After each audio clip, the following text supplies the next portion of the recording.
Hello दोस्तों, नमस्कार। आपका स्वागत है आपके अपने चैनल हिंदी हब ऑफिशियल पर।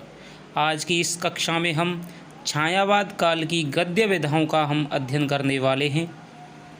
पिछली कक्षा में हमने छायावाद के कौन कौन से कवि थे, उसके साथ ही राष्ट्रीय सांस्कृतिक काव्यधारा, प्रेम मार्गी काव्यधारा और उसकी गद्य विधाओं में नाटक और एकांकी का हमने अध्ययन किया था। तो अब देखिए चलते हैं और कौन सी गद्य विधाएँ थी। उपन्यास, कहानी है और उनमें प्रसाद का, प्रेमचंद का किस प्रकार से योगदान रहा है, क्योंकि प्रेमचंद का जो अंतिम समय है वो छायावाद का अंतिम समय माना जाता है, प्रसाद का भी अंतिम समय माना जाता है। तो देखिए, उपन्यास लेखन के लिए इस युग को निर्विवाद रूप से प्रेमचंद युग कहा गया है, क्योंकि सेवा सदन 1918 का प्रकाशन न केवल प्रेमचंद 1880 से 1936 के साहित्यिक जीवन की वरन हिंदी उपन्यास की एक महत्वपूर्ण घटना थी। प्रेमचंद जी का जन्म वाराणसी के लम्ही गांव में हुआ था। सेवा सदन के बाद प्रेमचंद के प्रेमाश्रम 1922, रंगभूमि 1925, कायाकल्प 1926, निर्मला 1927, गबन 1931, कर्मभूमि 1933, गोदान 1935 शीर्षक 7 मौलिक उपन्यास प्रकाशित हुए थे। कुछ इनके उपन्यास है जिसकी प्रेमा है, ठीक है, तो रूठी रानी है, वो आपके द्विवेदी युग में इनके प्रकाशित हो चुके थे, जो उर्दू में लिखे गए थे, लेकिन बाद में वो आपके हिंदी में अनुदित होकर के वो प्रकाशित करवाए गए थे। लेकिन यहाँ पर आपके साथ ये इनके मौलिक उपन्यास हैं जो आपके हिंदी में लिखे गए थे। पहले प्रेमचंद उर्दू में लिखा करते थे, यानी कि नवाब राय के नाम से उर्दू में लिखा करते थे, और इन्होंने एक कहानी संग्रह लिखा था, सोजे वतन, और उसमें दोस्तों आपकी राष्ट्रीयता की इतनी आग भरी गई थी कि अंग्रेजी सरकार ने उसको इसलिए जब्त कर लिया, कहीं इससे कोई विद्रोह ना हो जाए। उसके बाद में है वो प्रेमचंद नवाब राय को छोड़ करके मुंशी प्रेमचंद के नाम से वो लिखने लगे थे। मुंशी इन्हें नाम ऐसे ही दिया गया था उपाधि के तौर पर। प्रेमचंद हिंदी कथा साहित्य को मनोरंजन के स्तर से उठाकर जीवन के वास्तविक धरातल पर लाए। उन्होंने जीवन और समाज की अनेक समसामयिक समस्याओं जैसे पराधीनता, जमींदारों तथा सरकारी कर्मचारियों द्वारा किसानों का शोषण, निर्धनता, अशिक्षा, अंधविश्वास, दहेज की कुप्रथा, घर और समाज में नारी की स्थिति, वेश्याओं की जिंदगी, वृद्ध विवाह, सांप्रदायिक वैमनस्य आदि को अपने उपन्यासों के माध्यम से उठाया। प्रेमचंद के समकालीन उपन्यासकारों की संख्या 250 से अधिक है। विशंबरनाथ शर्मा कौशिक 1851 में से 1946 के माँ और भिखारिणी, दोस्तों ये आपके उपन्यास प्रमुख माने जाते हैं। विशंबरनाथ शर्मा कौशिक के ने लिख करके प्रेमचंद का सफल अनुकरण किया। चतुर्सेन शास्त्री ने आलोच्य अवधि में हृदय की परख, हृदय की प्यास, अमर अभिलाषा, आत्मदाह शीर्षक उपन्यासों की रचना की। प्रताप नारायण श्रीवास्तव ने विदा विजय नामक आदर्शवादी उपन्यास लिखे। शिव पूजन सहाय ने आंचलिक उपन्यास देहाती दुनिया 1926 लिखा था। तो देहाती दुनिया को आपको याद रखना है। शिव पूजन सहाय NCERT की कक्षा 10वीं की पुस्तक के अनुसार इसको प्रथम आंचलिक उपन्यास माना गया है, लेकिन अधिकतर विद्वानों ने फणीश्वर नाथ रेणु के जो मेला आंचल है 1954 है, उसको आंचलिक उपन्यास की संज्ञा है वो प्रदान की है। प्रेमचंद युग के ही अक्खड़ उपन्यासकार पांड्य बेचन शर्मा उग्र ने चंद हसीनों के खतूत 1927, दिल्ली का दलाल 1927, विधवा की बेटी 1928 और शराबी 1930 उपन्यासों की रचना की थी। इन्होंने समाज की बुराइयों को, उनकी नंगी सच्चाई को बिना किसी लाग लपेट के साहस के साथ किंतु सपाट बयानी के साथ में प्रस्तुत किया था। पांडे बेचन शर्मा उग्र के साहित्य को बनारसी दास चतुर्वेदी ने आपके घासलेटी साहित्य की संज्ञा है वो दी थी। तो ये भी आपका क्वेश्चन है, पूछा जाता है। तो प्रेमचंद के जो समकालीन कहानीकार थे या उपन्यासकार थे उनमें आपके नाम आ जाएंगे विश्वंबरनाथ शर्मा कौशिक, आचार्य चतुर्सेन शास्त्री, प्रताप नारायण और आपके पांडे बेचन शर्मा उग्र। इसके साथ ही उनके हो जाएंगे जयशंकर प्रसाद। हालांकि इन्होंने 3 ही उपन्यास लिखे थे, इनका नाटक के रूप में ज़्यादा महत्वपूर्ण योगदान है। कंकाल, तितली, अरावती।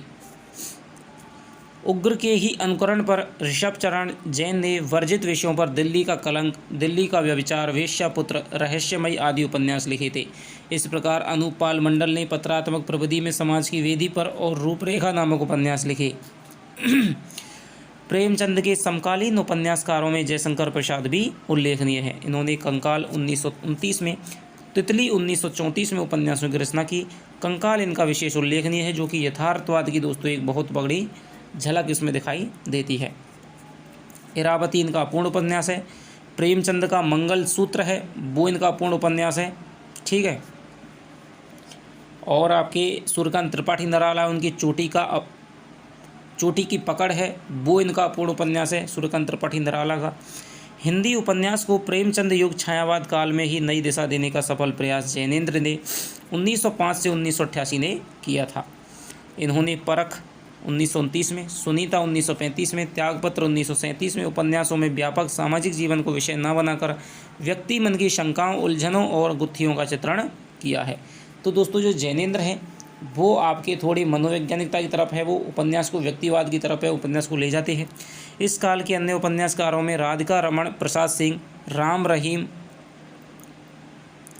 तो इनका उपन्यास था राम रहीम। शिया राम शरण गुप्त का गोद, अंतिम आकांक्षा और नारी, भगवती प्रसाद वासदेवी का प्रेम पथ, मीठी चुटकी, अनाथ पत्नी, त्यागमयी ललिमा उल्लेखनीय है। वृंदावन लाल वर्मा ने ऐतिहासिक उपन्यास लेखन परंपरा का आरंभ किया था। इनके संगम 1928, लगन, प्रत्यागत, कुंडली चक्र 1932 आदि सामाजिक उपन्यास हैं। तो आपको मुंशी प्रेमचंद हैं, जयशंकर प्रसाद है, या फिर आपके माधवी वर्मा है, इनकी ही जो रचनाएं हैं, मुख्य रचनाएं हैं, मिथिलेश गुप्त की रचनाएं हैं, भारतेंदु की रचनाएं, इनकी आपको दोस्तों सेकंड ग्रेड के हिसाब से या फर्स्ट ग्रेड में आपकी डेट है वो पूछी जा सकती है। कौन सी मुख्य पत्रिका का कब इन्होंने प्रकाशन शुरू किया, ठीक है। बाकी आपको गौण रचनाकारों की डेटों में आपको नहीं फंसना है, कहीं आप उनको याद करते रह जाएं और जो मुख्य चीज़ हैं वो ही आपको याद नहीं हो पाएँ, ठीक है। कई बार ज़्यादा पढ़ने के चक्कर में समय कम है, हमें इसी हिसाब से दोस्तों तैयारी करनी है कि आप कहीं एक क्वेश्चन ऐसा आ भी गया उसके चक्कर में आप कहीं 50 क्वेश्चन को गलत कर लें, तो ये दोस्तों कहीं भी हमारी एक सही टेक्निक नहीं है। तो हमें मुख्य रचनाकार हैं, छायावाद के रचनाकारों की डेट ज़्यादा पूछी जाती है, ठीक है। एक आपके अज्ञे हो गए, एक आपके रामधारी सिंह दिनकर हो गए, इनकी पूछी जाती है भाई। मैथिली शरण गुप्त हो गए, आपके भारतेंदु हरिश्चंद्र हो गए, 5-7 ऐसे हैं जिनकी आपकी डेट है वो पूछी जाती हैं। या फिर जो आपकी बहुत ज़्यादा फेमस रचना हो, जिसको साहित्य अकादमी या ज्ञानपीठ मिला हो, तो आप उसकी है वो डेट याद रखिएगा। तथा गढ़कुंडार है, विराट की पद्मिनी इनके ऐतिहासिक उपन्यास हैं, तो ये आपको याद रखना है। गढ़कुंडार, विराट की पद्मिनी दोस्तों फेमस उपन्यास हैं वृंदावन लाल वर्मा के। राहुल संकृत्यायन 1893 से 1963 अनुदित उपन्यास लिखे थे। इस काल में स्वच्छंदतावादी पद्धति के प्रेम मूलक उपन्यास लेखन का श्रेय सूर्यकांत त्रिपाठी निराला को ज़्यादा जाता है। उन्होंने अप्सरा, अलका, प्रभावती, निरुपमा आदि उपन्यासों का सृजन है वो किया था। इनका एक उपन्यास है चोटी की पकड़, जो कि अधूरा रह गया था। अगली है दोस्तों कहानी। तो कहानी विधा में भी दोस्तों जयशंकर प्रसाद, विशंबरनाथ शर्मा कौशिक और सबसे बड़े हैं मुंशी प्रेमचंद। इनका यहाँ पर दोस्तों सिक्का है वो जमा हुआ दिखाई देता है। तो आधुनिक हिंदी का विकास सही अर्थ में इसी काल में हुआ था, ठीक है। यदि आधुनिक कहानी का आपसे विकास पूछे तो भले ही द्विवेदी युग में चंद्र शर्मा गुलेरी आ गए थे, मुंशी प्रेमचंद ने भी कुछ आदर्शवादी कहानियाँ लिखी थी, लेकिन जो वास्तविक कहानी है वो आपके छायावाद युग में ही पल्लवित पोषित होती है। उपन्यास सम्राट प्रेमचंद का स्थान हिंदी कहानी के क्षेत्र में अद्वितीय है। प्रेमचंद जी की कहानियाँ भी अपने आसपास की ज़िंदगी से जुड़ी हुई है। कहानियों में प्रेमचंद का आदर्शवाद दृष्टिकोण भी यथार्थवाद के साथ साथ दिखाई देता है, इसीलिए इनको आदर्शोन्मुखी यथार्थवादी चेतना के साहित्यकार, कहानीकार या उपन्यासकार कहा जाता है।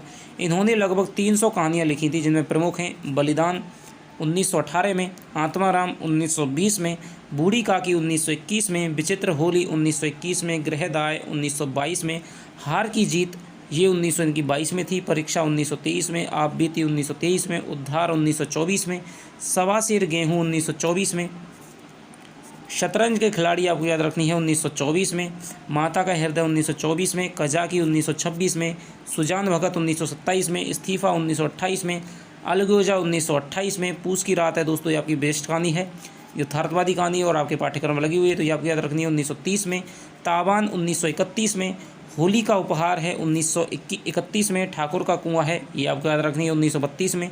बेटों वाली विधवा 1932 में। ईदगाह है, ये आपको याद रखनी है 1933 में। ये एक मनोवैज्ञानिक कहानी है इनकी। नशा है, ये 1934 में, ये आपको याद रखनी है। बड़े भाई साहब 1934। कफन 1936, ये इनकी दोस्तों अंतिम कहानी मानी जाती है। तो 1936 आपको याद रखनी है। आपको पूस की रात, नशा, ईदगाह है, कफन, ठाकुर का कुआं, ठीक है, इन कहानियों की है वो आपको डेट याद रखनी है। इसके अलावा जो पंच परमेश्वर है वो आपकी 1916 में होती है। और साहब आपकी इनकी पहली जो कहानी है वो आपकी है दुनिया का सबसे अनमोल रत्न, जो कि सोजे वतन में आपकी प्रकाशित हुई थी। तो ये हो गया दोस्तों प्रेमचंद की कहानियाँ, लगभग 300 हैं, ठीक है। मैंने उनको पढ़ने का दोस्तों प्रयास किया है। इतना विपुल, इतना विराट साहित्य है। ऐसी बहुत सी कहानियाँ हैं जो प्रेमचंद की इतनी फेमस नहीं है, जिनका कोई नाम नहीं जानता, लेकिन वास्तव में वो कहानियाँ भी दोस्तों बहुत ही भावुक कर देने वाली हैं, ठीक है। लगभग आपकी 2.25 के लगभग कहानियाँ मैंने पढ़ी हैं, जिनमें आपकी बालक है, एक कहानी बालक है, इसमें बड़े घर की बेटी है, उसका नाम नहीं, वो इनकी बहुत प्रसिद्ध आदर्शवादी कहानी मानी जाती है।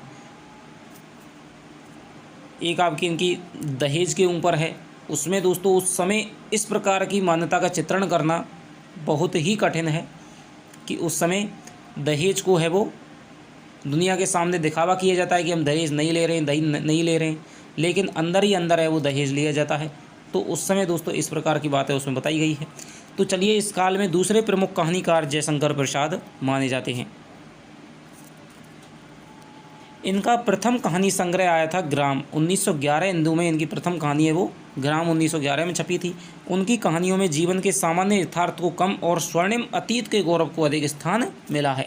यानी कि जीवन के, इन्होंने सामाजिक जीवन की कहानियाँ नहीं लिखी थी, बल्कि ये ऐतिहासिकता की तरफ ही ज़्यादा ध्यान देते थे, जैसे नाटकों में, उपन्यासों में, या फिर ये कहानियों में दोस्तों इतिहास के जो तथ्य हैं, इतिहास के जो कोई प्रमुख विषय है उसको आधार बना करके कहानियाँ लिखते थे।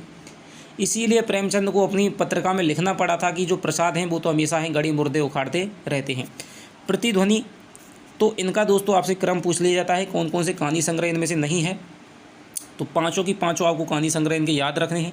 ग्राम, तो इंद्रजाल सबसे पहला था इनका दोस्तों छाया, उसके बाद में छाया प्रतिध्वनि 1926 में, आकाशदीप है 1929 में, आंधी हो गया 1931 में, इंद्रजाल हो गया 1936 में। इनके कहानी संग्रह है। आकाशदीप इनकी एक कहानी है, पुरस्कार इनकी एक कहानी है, आपके फर्स्ट ग्रेड में लगी हुई है। मधुआ इनकी कहानी है, बहुत ही दोस्तों प्रसिद्ध है, सरल बोली में लिखी हुई है। गुंडा है वो इनकी कहानी है। सालवती है, इंद्रजाल इनकी उल्लेखनीय कहानियाँ हैं। एक आपकी है दोस्तों छोटा जादूगर, ठीक है। तो जो छोटा जादूगर और जो मधुआ दो कहानी हैं जिनमें इन्होंने केवल सरल आम बोलचाल की भाषा का प्रयोग किया है, वरना इनकी सारी कहानियों में दोस्तों आपकी इतनी कठिन शब्दावली मिलती है कि सुनते हुए भी काव्यमयी भाषा का इन्होंने प्रयोग किया है। तो इस आधार पर इनकी आलोचना भी की जाती है। इन्होंने इस भाषा का प्रयोग यूँ किया है क्योंकि इनके जो पात्र हैं वो सभी ऐतिहासिक हैं, इसीलिए वो इस प्रकार की भाषा का प्रयोग करते हैं। अन्य कहानीकारों में विश्वम्बर नाथ शर्मा कौशिक और सुदर्शन प्रेमचंद परंपरा के कहानीकार माने जाते हैं। गल्प मंदिर, चित्रशाला, दो भाग, मणिमाल, कल्लोल आदि इनके कहानी संग्रह हैं, जिनमें 200 से अधिक कहानियाँ संग्रहित हैं। तो ये आपके विश्वम्बर नाथ शर्मा कौशिक की है। सुदर्शन के कहानी संग्रहों में सुदर्शन सुधा, सुदर्शन सुमन, तीर्थ यात्रा, पुष्पलता, गल्प मंजरी, सुप्रभात, परिवर्तन, पनघट आदि उल्लेखनीय हैं। आचार्य चतुर्सेन शास्त्री, राय कृष्णदास, विनोद शंकर व्यास ने प्रसाद जी की कथा लेखन शैली को अपनाया। उन्होंने दुखवा में कासो कहूँ मोरी सजनी, तो ये है दोस्तों वो आचार्य चतुर्सेन शास्त्री ने कहानी लिखी। अम्बपाल का इन्होंने वही फिर अम्बपाल का, और प्रबुद्ध जो कि आपके वैशाली की नगर वधु में जो अम्बपाली है वो दिखाई देती है, वही यहाँ पर अम्बपाल का इन्होंने दोबारा से कहानी लिखी। प्रबुद्ध हो गई, भिक्षुराज हो गई, बाबरचंद हो गए, हल्दी घाटी में वाण वधु आदि कहानियाँ लिखी। राय कृष्णदास ने अंतःपुर का आरंभ और रमणों का रहस्य कहानियाँ लिखी थी। विनोद शंकर व्यास ने कल्पनाओं का राजा, विधाता और अपराध आदि कहानियाँ लिखी थी। इस काल के पांडे, बेचन शर्मा, उग्र, जैनेन्द्र अज्ञे का भी नई कहानी धारा को जन्म दिया। उग्र की कहानियों में सामाजिक विद्रूपताओं के प्रति आक्रोश रूप में मिलता है, अतः इनकी कहानियों में भावुकता कम है। चिंगारियाँ, शैतान मंडली, इंद्रधनुष, बलात्कार, चॉकलेट, दो जख की आग, निर्लज्जा इनके कहानी संग्रह हैं। प्रेमचंद के बाद हिंदी कहानी को नया आयाम देने वालों में दोस्तों जैनेंद्र प्रमुख माने जाते हैं। उन्होंने प्रेमचंद के निकट रहने पर भी उनका अनुकरण नहीं किया है, वरन अपने लिए नई दिशा खोजी है। उन्होंने कहानी को घटना के स्तर से उठाकर चरित्र और मनोवैज्ञानिक सत्य पर लाने का प्रयास किया है। तो जैनेंद्र का दोस्तों ये प्रमुख विशेषता मानी जाती है कि उन्होंने व्यक्तिवादी है वो कहानियाँ लिखी थी और उन्होंने कहानियों में मनोवैज्ञानिक तत्वों का है वो समावेश किया था, जैसे कि उनकी खेल कहानी है, उनकी पाजेब कहानी है, ठीक है। उनकी हत्या 1927 में, खेल, अपना अपना भाग्य, बाहुबली, वातायन, नीलम देश की राजकन्या, दो चिड़िया, ध्रुव यात्रा, पाजेब, एक दिन आदि प्रसिद्ध कहानियाँ मानी जाती हैं। आगे बात करेंगे दोस्तों, आगे 1911 से 1987 तक का स्थान जैनेंद्र के समान ही महत्वपूर्ण है। जैनेंद्र जहाँ मने संसार में रमे रहते हैं, वहीं अज्ञे के पात्र बहिर्मुखी हैं, जो समाज तथा आसपास की परिस्थितियों से जूझने के लिए सदैव प्रस्तुत रहते हैं। भारतीय समाज की रूढ़िप्रियता, शोषण, वर्तमान विश्व में व्याप्त संघर्ष आदि को लेकर उन्होंने अनेक कहानियाँ लिखी हैं। उनकी प्रथम कहानी संग्रह त्रिपथगा 1931 माना जाता है। इसी प्रकार कड़ियाँ, अमर वल्लरी, मैना, सिग्नेलर, श्रेल की सीटी, रोज का दोस्तों दूसरा नाम है गैंग्रीन, हर सिंगार आदि प्रसिद्ध इनकी कहानियां हैं।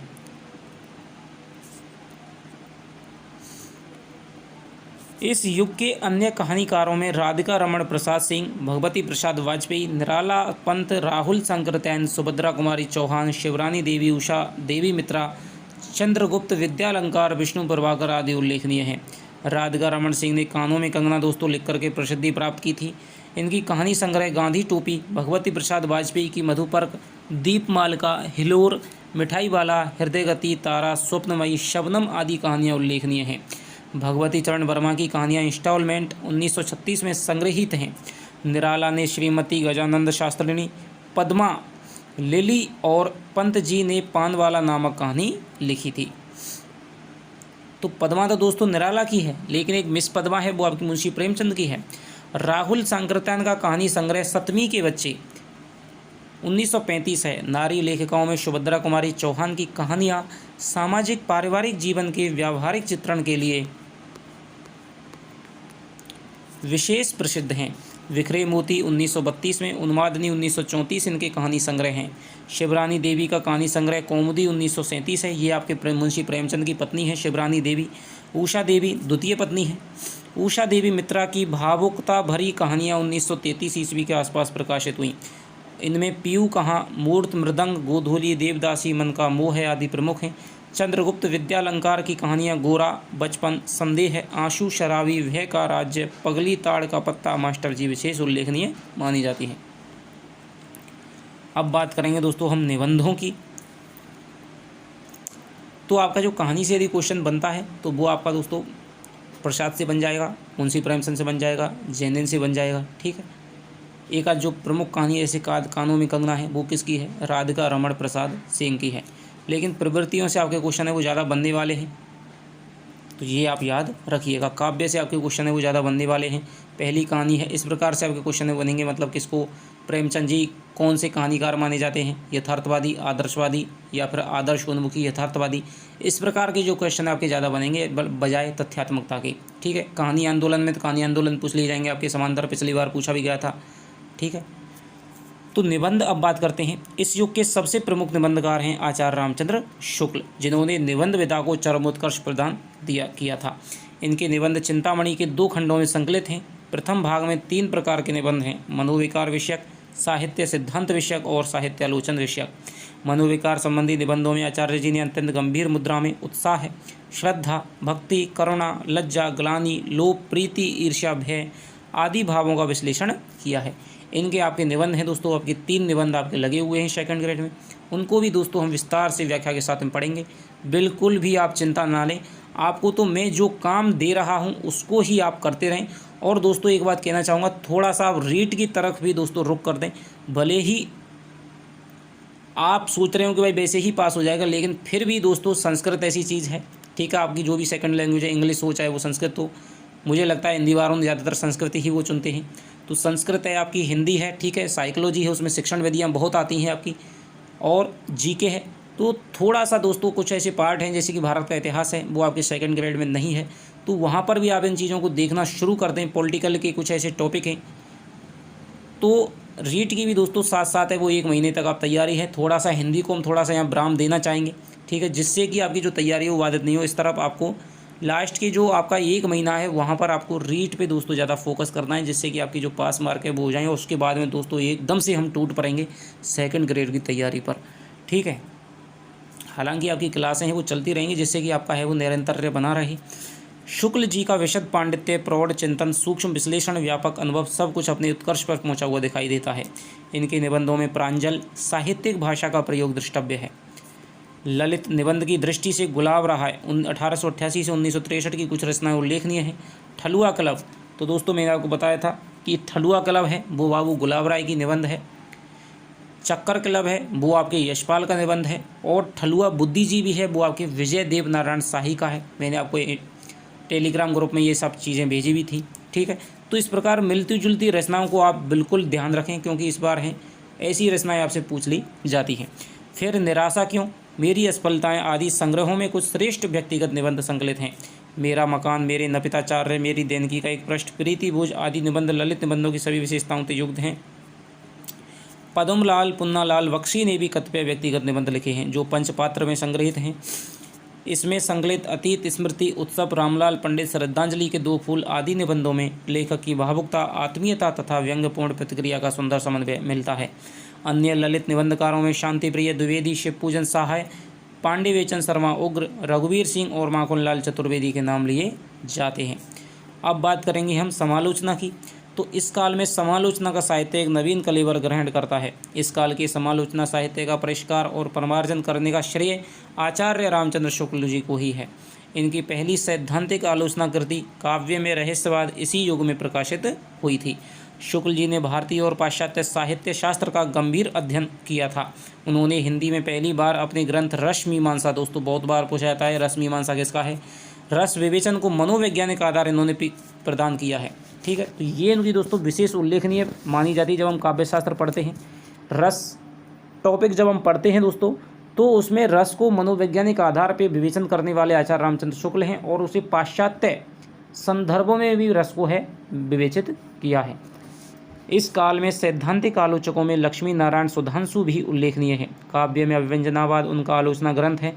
डॉक्टर रामकुमार वर्मा आलोचनादर्श एवं साहित्य समालोचनाएं लिखी थी। इस काल में संस्कृत काव्यशास्त्र का परिचय देने के लिए सिद्धांत या लक्षण ग्रंथों की रचनाएं प्रचुर मात्रा में की गई थीं।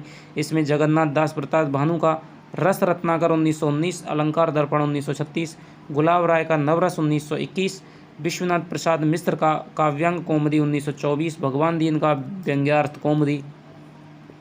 व्यंग्यार्थ मंजूषा 1927 और रामशंकर शुक्ल रसाल। तो यहाँ पर दोस्तों इनका कहीं नाम तो रमाशंकर शुक्ल मिलता है, कहीं मिलता है रामशंकर, ठीक है, लेकिन वास्तविकता में इनका जो मूल नाम है वो रामशंकर शुक्ल है, वो माना जाता है। अलंकार पीयूष निर्णय 1930, श्याम सुंदर दास रूपक रहस्य आदि प्रमुख हैं। तो आपको रूपक रहस्य वो आपको विशेष रूप से दोस्तों याद रखनी है, ठीक है। व्यंग्यार्थ मंजूषा है और आपकी काव्यांग कौमुदी है, ठीक है। अलंकार दर्पण ये आपके गुलाब राय की नवरस है। रस सिद्धांत है वो आपके शुक्ल की है। प्रायोगिक आलोचना के क्षेत्र में पदम सिंह शर्मा ने बिहारी सत्सई की भूमिका है वो लिखी थी, और जिसमें दोस्तों बिहारी को इन्होंने देव से बड़ा कवि है वो सिद्ध करने का प्रयास किया था। इसके बाद में फिर क्या हुआ, कृष्ण बिहारी मिश्र की, तो यहीं से आपका क्वेश्चन है वो बन जाएगा दोस्तों। कृष्ण बिहारी मिश्र ने यहाँ पर लिख दिया था फिर देव और बिहारी, जिसमें फिर से उन्होंने देव को बड़ा सिद्ध किया था। और फिर भगवान दीन ने फिर बिहारी और देव पुस्तक लिखी थी, जिसमें बिहारी को फिर से बड़ा सिद्ध किया था। तो ये जो बिहारी और देव का जो विवाद है 1910 में हिंदी नवरत्न पुस्तक में दोस्तों मिश्र बंधुओं ने चलाया था। अब बात करेंगे हम इस काल के साहित्य समालोचना साहित्य को सबसे महत्वपूर्ण देन शुक्ल जी की ही है। उन्होंने अपने विवेचन के लिए हिंदी के 3 बड़े कवियों गोस्वामी तुलसीदास, सूरदास और जायसी को चुना। सर्वप्रथम उन्होंने तुलसी ग्रंथावली 1923 का संपादन किया था। इसी की भूमिका बाद में गोस्वामी तुलसीदास 1933 शीर्षक से स्वतंत्र रूप में प्रकाशित हुई थी। इस प्रकार जायसी ग्रंथावली 1924 और भ्रमर गीत सार 1926 का संपादन भी इन्होंने किया था। तो दोस्तों आपको विशेष रूप से याद रखना है कि तुलसी ग्रंथावली, जायसी ग्रंथावली तो आप कर देंगे कि शुक्ल की है, आलोचना पुस्तक है, ठीक है। लेकिन जो भ्रमर गीत सार है वो आपको याद रखनी है, उसके आपके खंड हैं वो लगे हुए हैं। भ्रमर गीत आपका है वो सूरदास की रचना है, ठीक है, वो भी सूर सागर का एक खंड है। तो भ्रमर गीत के कुछ एक इन्होंने मुख्य मुख्य पदों को उठा करके संपादन किया था, जिसे कि भ्रमर गीत सार का नाम दिया था। एक बार ये दोस्तों कॉलेज लेक्चरर में आ गया था ये क्वेश्चन कि भ्रमर गीत सार है, उसके लेखक कौन है, उसके रचनाकार कौन है। तो वहाँ पर सबसे पहले रामचंद्र वो सूरदास दे रखा था और वहाँ पर रामचंद्र शुक्ल भी दे रखा था, तो ज़्यादातर ने है वो सूरदास कर दिया था। लेकिन दोस्तों आपको याद रखना है, आरपीएससी ने इसका उत्तर है वो आपके वो माना था रामचंद्र शुक्ल। तो भ्रमर गीत तो आपके सूरदास की रचना है, लेकिन भ्रमर गीत सार है वो आपके चाहे वो संपादक हों चाहे वो रचनाकार हों दोस्तों, ठीक है, तो वो यहाँ पर है वो। यदि आपसे क्वेश्चन थोड़ा सा बदल करके पूछा जाए कि भ्रमर गीत सार में किसके पदों को, तो वहाँ पर सूरदास के पदों को संपादन भी उन्होंने किया था। हिंदी साहित्य का इतिहास 1929 उनके गंभीर अध्ययन और विश्लेषण और सामर्थ्य का अन्य प्रमाण है। शुक्ल जी के समान ही कृष्ण शंकर शुक्ल ने केशव की काव्य कला 1934 और कवित्र रत्नाकर 1935 समालोचनाएं लिखी थी। इसी कड़ी में विश्वनाथ प्रसाद मिश्र भी उल्लेखनीय है। बिहारी की बाग विभूति और हिंदी नाट्यशास्त्र का विकास उनकी समालोचनाएं मानी जाती हैं। तो आपको याद रखनी है बिहारी की बाग विभूति, आपको विशेष रूप से याद रखनी है। देव और बिहारी, बिहारी और देव, बिहारी सत्सई की भूमिका, ये आपको याद रखनी है। रस मीमांसा, भ्रमर गीत सार, ये आपको याद रखनी है। इसी मध्य छायावाद पर बहुत आलोचनाएं लिखी गई थी। यहाँ छायावाद को लेकर दो मत हो गए। छायावाद के समर्थन में नंद दुलारे वाजपेयी सबसे दोस्तों घोर समर्थक माने जाते हैं, और जो जागरण पत्र है मुंशी प्रेमचंद का, वो भी दोस्तों छायावाद का घोर समर्थक पत्र माना जाता है। अवध उपाध्याय, कृष्णदेव प्रसाद गौड़, शांति प्रिय द्विवेदी, नगेंद्र, सुमित्रानंद पंत, जयशंकर प्रसाद आदि थे। तो ये तो आपके छायावाद के समर्थक करता थे। प्रसाद ने काव्य कला तथा अन्य निबंध, ये आपसे दोस्तों बहुत पूछा जाता है। महादेवी वर्मा ने सांध्य गीत 1936 की भूमिका में छायावाद को महत्व दिया था। छायावाद के समर्थ आलोचक नंद दुलारे वाजपेयी जी हैं। उन्होंने प्रसाद, निराला और पंत पर 1931 में पृथक पृथक 3 निबंध लिख करके छायावाद की बृहत्त्रयी की घोषणा की थी। मैंने आपको शुरुआत में बताया कि बृहत्त्रयी में आपके थे प्रसाद, पंत और निराला। लघुत्रयी में थे आपके महादेवी वर्मा, भगवती चरण वर्मा और रामकुमार वर्मा।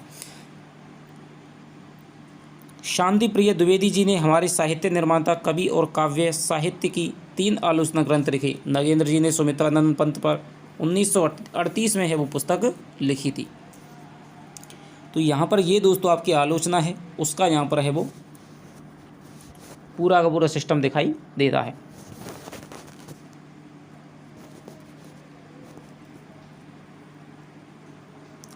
तो जो आचार्य शुक्ल हैं वो दोस्तों छायावाद के समर्थक नहीं मानते हैं, वो केवल इसे रहस्यवाद मानते हैं और रहस्यवाद को वो बिल्कुल निरर्थक समझते हैं। इसीलिए वो कबीर को बिल्कुल महत्व नहीं देते हैं, क्योंकि कबीर में रहस्यवाद दिखाई देता है। नाथ साहित्य है जो सिद्ध साहित्य है उसको महत्व नहीं देते हैं, उसे वे सांप्रदायिक शिक्षा मात्र कह करके उसे बाहर निकाल देते हैं, ठीक है। फिर आकर के दोस्तों आधुनिक काल में वो छायावाद को महत्व नहीं देते हैं, ठीक है। तो उनकी ये प्रशंसा नहीं करते हैं, क्योंकि वो रहस्यवाद को दोस्तों स्वीकार एक तरह से नहीं कर पाते हैं। अगली बात है आपकी जीवनी। आलोच्य युग में जीवनी लेखन की दिशा में पर्याप्त कार्य हुआ। इस समस्त राष्ट्रीय नेताओं पर जीवनी लिखी गई। इसमें नवजादिक लाल श्रीवास्तव ने देशभक्त लाला लाजपत राय और दोस्तों सर्वाधिक जो जीवनियाँ लिखी गई थी वो आपके बाल गंगाधर तिलक पे लिखी गई थी। ईश्वरी प्रसाद शर्मा, बाल गंगाधर तिलक, रामदयाल तिवारी, गांधी मीमांसा, राम नरेश त्रिपाठी, गांधी जी कौन है, नरोत्तम दास व्यास, गांधी गौरव और डॉक्टर राजेंद्र प्रसाद चंपारण में महात्मा गांधी, मनमथ नाथ गुप्त, चंद्रशेखर आज़ाद 1938 प्रमुख मानी जाती हैं। इस काल में भारतीय इतिहास के महापुरुषों और महिलाओं से संबंधित जीवनियों भी लिखी गई थी। इसमें राम नरेश त्रिपाठी पृथ्वीराज चौहान है, रामवृक्ष शर्मा है उसने शिवाजी पर, गौरीशंकर हीराचंद ओझा है महाराणा प्रताप सिंह पर, और शिवव्रत लाल बर्मन सच्ची देवियाँ और मनोरमा बाई विद्युत्तमा आदि प्रमुख मानी जाती हैं, ठीक है।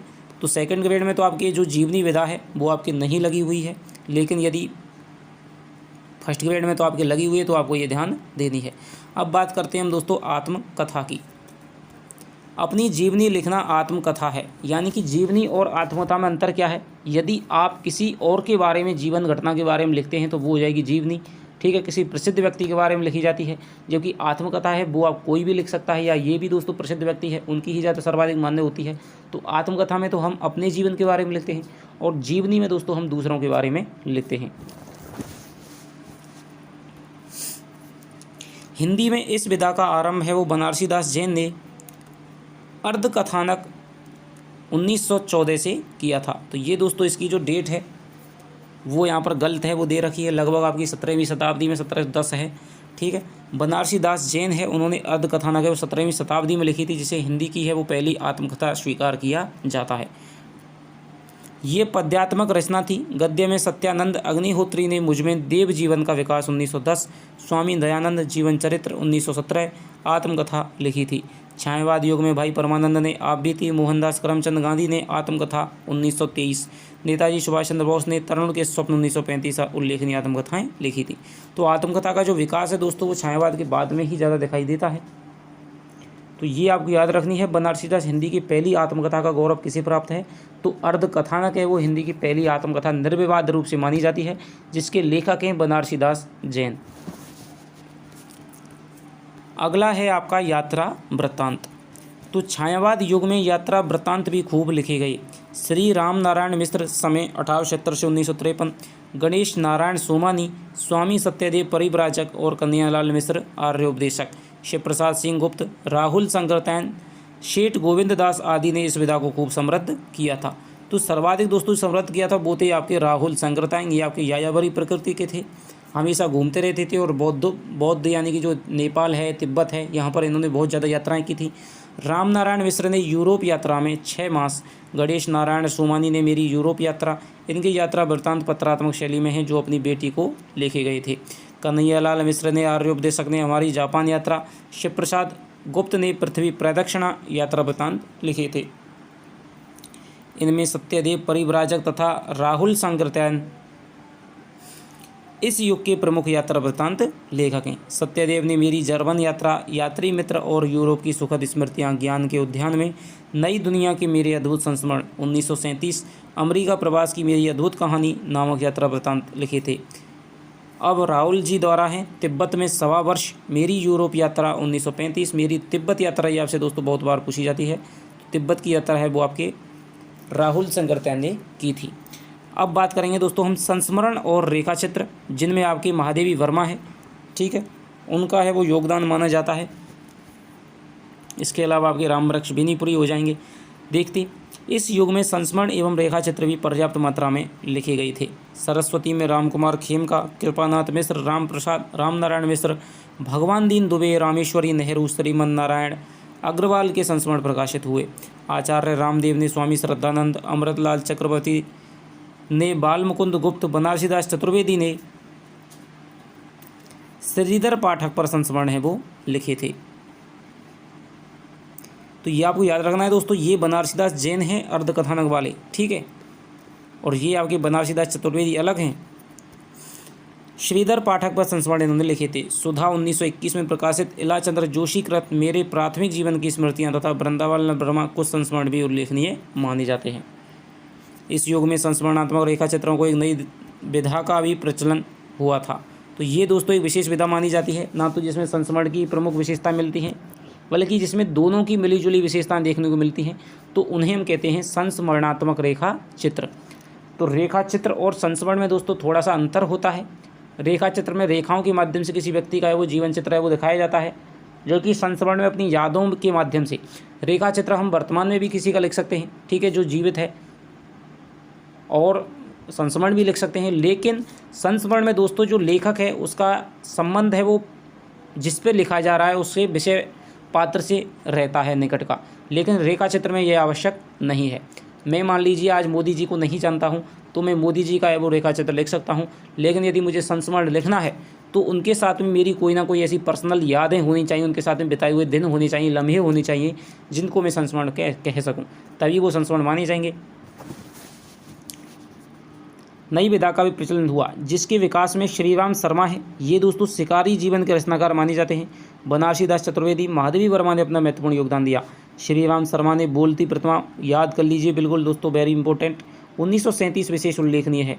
महादेवी जी के संस्मरणात्मक रेखा चित्रों में रामा, विंदा, साबिया, बिट्टो, घीसा आदि प्रमुख हैं। चतुर्वेदी जी ने संतों, समाजसेवियों, देश सेवकों, साहित्यकारों से संबंधित एक संस्मरणात्मक रेखा चित्र लिखे थे। अब बात करते हैं दोस्तों हम इसी कक्षा में छायावादोत्तर काल की। छोटा सा है दोस्तों, अगले कक्षा में हम पढ़ेंगे प्रगतिवाद और प्रयोगवाद।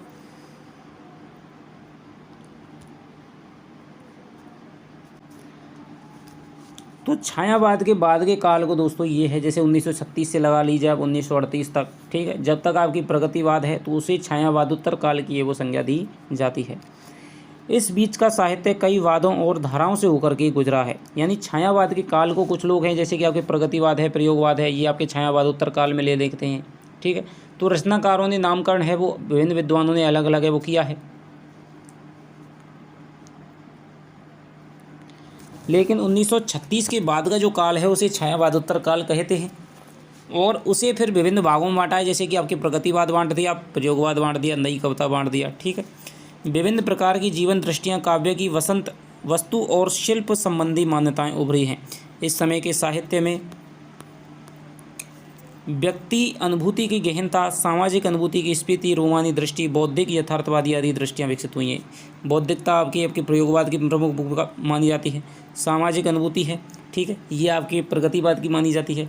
इस समय काव्य की अग्रलिखित धाराएं मुख्य रूप से उभरी, जिनमें राष्ट्रीय सांस्कृतिक कविता, उत्तर छायावाद, वैयक्तिक गीति काव्य, प्रगतिवाद, प्रयोगवाद और नई कविता धारा प्रमुख हैं। तो छायावादोत्तर काल के अंतर्गत जो राष्ट्रीय सांस्कृतिक धारा थी जिसमें दिनकर आदि कवि थे, ठीक है। उत्तर छायावाद में भगवती चरण वर्मा थे, रामकुमार वर्मा थे, तो ये माने जाते हैं। वैयक्तिक गीति काव्य नरेंद्र शर्मा थे, ठीक है, तो ये आपके गीति काव्य था, हरवंश राय बच्चन थे। प्रगतिवाद सूर्यकांत त्रिपाठी, निराला है, आपके नागार्जुन हैं इत्यादि जो कवि हैं, ठीक है, केदारनाथ अग्रवाल हैं। और प्रयोगवाद में जैसे कि अज्ञे हैं, ठीक है, तार सप्तक के जितने भी कवि थे। नई कविता धारा ये आपके छायावादोत्तर काल में इनकी गणना की जाती है। तो सेकंड ग्रेड में तो आपके प्रयोगवाद है वो दे नहीं रखा है, उसमें नई कविता है, और आपकी प्रगतिवाद है, छायावाद है, द्विवेदी युग है और भारतेंदु युग है। तो राष्ट्रीय सांस्कृतिक काव्य धारा की प्रमुख कृतियों में नहुष, ठीक है, ये आपके दोस्तों खंड काव्य हो जाएगा आपके मैथिली क्षण गुप्त का। कुणाल गीत, अजित, जय भारत मैथिली क्षण गुप्त 1952 में जय भारत था। माता समर्पण, युग चरण माखनलाल चतुर्वेदी का। अपलक क्वासी, विनोबा स्तमन, हम विश्वाई जन्म के, ये आपके बालकृष्ण वर्मा नवीन का। नकुल, नोहा खली, जय हिंद, आत्मोत्सर्ग, उन्मुक्त, गायिका सियाराम शरण गुप्त का। हुंकार, कुरुक्षेत्र, द्वंद्व गीत, इतिहास के आंसू, रश्मि रथी। तो ये आपके दोस्तों दिनकर की जो ज़्यादातर रचनाएं हैं वो इस काल में निकलती हैं। हुंकार, कुरुक्षेत्र, द्वंद्व गीत, इतिहास के आंसू, रश्मि रथी, धूप और दूहां दिल्ली दिनकर की। वासव दत्ता, भैरवी, कुणाल, चित्रा, युगधार, सोहनलाल द्विवेदी की। युगाधार, ठीक है, युगधारा है दोस्तों वो आपके नागार्जुन की है। सूत की माला, बच्चन, हल्दी घाटी, जौहर, श्याम नारायण पांडे की। विक्रमादित्य, गुरु भक्त सिंह भक्त की। विसर्जन, मानसी, अमृत और विष, ठीक है। तो ये आपकी काव्यकृतियाँ हैं, लेकिन अमृत और विष यदि आपसे उपन्यास पूछे तो वो आपका दोस्तों अमृतलाल नागर का हो जाएगा, जिसमें इनको साहित्य अकादमी भी मिला था, ठीक है। तो गुरु भक्त सिंह, विक्रमादित्य की गुरु भक्त सिंह, विसर्जन, मानसी, अमृत और विष, युगदीप, यथार्थ और कल्पना, एकला चलो रे, ये आपके मुख्यतः रूप से गुरुदेव रविन्द्रनाथ टैगोर का है वो एकला चलो रे गीत है बंगला में। विजयपथ, उदय शंकर भट्ट का। काल दहन, तप्त ग्रह, कैकेयी, दानवीर कर्ण, केदारनाथ मिश्र प्रभात के प्रमुख काव्य हैं। तो कैकेयी आपको याद रखना है वो केदारनाथ मिश्र का है। उत्तर छायावाद के प्रमुख कवि एवं रचनाएं, तुलसीदास 1937 में थी। अड़िमा आपके अर्चना, आराधना, निराला की। स्वर्णकरण, स्वर्णधूलि, मधुज्वाल, युगपथ, उत्तरा, रजत शिखर, शिल्पी, अतिमा, कला और बुणाचाँद, लोकायतन, सुमित्रानंद पंत, दीपशिखा, महादेवी वर्मा, रूप, अरुण, शिप्रा, मेघगीत, अवंतिका, जानकी वल्लभ शास्त्री। तो वैयक्तिक प्रगीत कविता में रोमानी धारा की कविताएं आती हैं। इस प्रवृत्ति के अंतर्गत आने वाली प्रमुख कविताएं हैं निशा निमंत्रण, तो ये आपसे बहुत बार पूछी जाती है। आकुल अंतर, सतरंगनी, मिलन यामिनी हरवंश राय बच्चन की। रशवंती है वो आपके दिनकर की है। प्रभात फेरी, प्रवासी के गीत, पलाश वन, मिट्टी और फूल, कदली वन, ये आपके नरेंद्र वर्मा नहीं है दोस्तों, ये नरेंद्र शर्मा है, ठीक है, नरेंद्र शर्मा है। प्रभात फेरी, प्रवासी के गीत और पलाश वन वो आपसे बहुत बार पूछी जाती हैं, तो ये आप याद लगा लीजिए। मधुलिका, अपराजिता, किरण बेला, लाल चूनर, रामेश्वर शुक्ल अंचल हैं। कलापी, संचेता, जीवन और यौवन, पांचजन्य आरसी प्रसाद सिंह है। और रूप रश्मि, छायालोक, उदयाचल, मदवंतर, दिवालोक शंभुनाथ सिंह है। पंछी, पंचमी, रागनी, नवीन गोपाल सिंह नेपाली है। नींद के बादल है वो केदारनाथ अग्रवाल की है। मंजीर, गिरजा कुमार माथुर की है। छवि के बंधन भारत भूषण अग्रवाल की के पश्चात प्रगतिवादी धारा प्रमुख रूप से विकसित हुई थी। तो यहाँ पर दोस्तों आपके थोड़ी सी 1936 के बाद में है वो इसमें वैयक्तिक प्रगीत के रूप में है वो यहाँ पर कविता है वो दिखाई देती है। ठीक है, इसके बाद में प्रगतिवाद की है वो मुख्य रूप से विशेषताएं वो दिखाई देने लग जाती हैं। यानी कि आपके 1900 लगभग 38 से 43 तक आपके प्रगतिवाद माना जाता है और 43 से लगभग 53 तक आपके प्रयोगवाद माना जाता है। उसके बाद में फिर आपकी नई कविता आती है। तो प्रगतिवाद है वो क्या है, इसके प्रमुख कवि कौन कौन से हैं, इनकी क्या विशेषताएँ हैं, वो दोस्तों हम अगली कक्षा में देखेंगे।